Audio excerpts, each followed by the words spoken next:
Hi everyone, it's Miss Sarah here, and today me and Miss Natalie are going to read The Curious Garden by Peter Brown. Before we begin, what do you guys think the book's going to be about? Well, let's find out.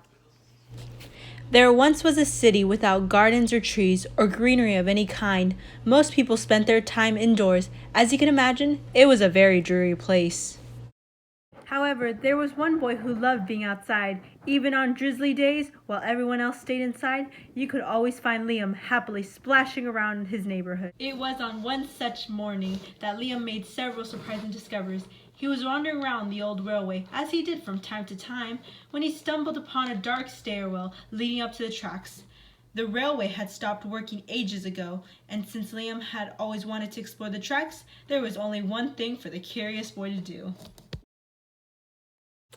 What do you think Liam's going to do next? Turn and talk to your partner. Yeah, I think Liam's curiosity is going to get to him and he's going to explore the railway. Liam ran up the stairs, pushed open the door, and stepped out onto the railway. The first thing he saw was a lonely patch of color. Wildflowers and plants were the last things he had expected to find up there. But when he took a closer look, it became clear that the plants were dying. They needed a gardener. Liam may not have been a gardener, but he knew that he could help, so he returned to the railway the very next day and got to work. The flowers nearly drowned, and he had a few pruning problems, but the plants patiently waited while Liam found better ways of gardening.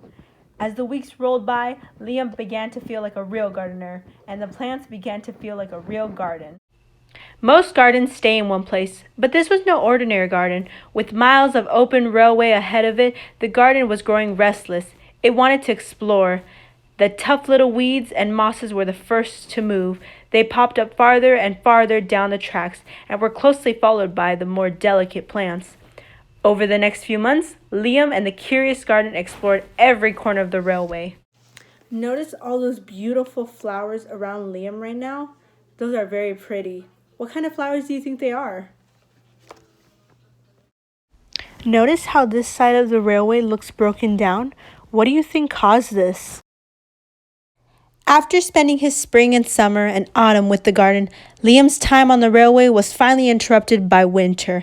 Heavy blankets of snow fell on the city that season, and for the first time since he'd become a gardener, Liam could not visit the plants. Oh no, that's so sad that Liam can't visit the garden. What do you think he's going to do next? Do you think he's going to quit being a gardener? I hope he doesn't quit too. Let's find out what happens next. Rather than waste his winter worrying about the garden, Liam spent it preparing for spring. After 3 cold months, the snow finally began to melt, and Liam rolled his new gardening gear over to the railway. Winter had taken a toll on the garden. Oh no, that's not good, guys. But thanks to Liam's planning, his handy new tools, and a little help from the sun, the plants soon awoke from their winter sleep. The garden had always wanted to explore the rest of the city, and that spring it was finally ready to make its move. Once again, the tough little weeds and mosses set out first. They popped up farther and farther from the railway and were closely followed by more delicate plants. The garden was especially curious about old, forgotten things. A few plants popped up where they didn't belong. Others mysteriously popped up all at once. I think that's Mr. Liam being very sneaky, guys. Let's see what else he does. But the most surprising things that popped up were the new gardeners. Let's see, how many kids do we see at the bottom coming to help? 1, 2, 3, 4, 5, 6, 7, 8, 9, 10. That's only just 10 people, you guys. Maybe the whole city's gonna start helping out. Look it, there's so many people on their lawns too, and even over here by the little building on the floor. Let's look at the top left of the page. This person seems to be walking downstairs, and barefooted too. I mean, I would want to too, especially if the grass was soft. Let's look at these people.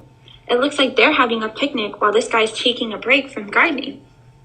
And these kids look like they're on lily pads. Does anybody know what lily pads are?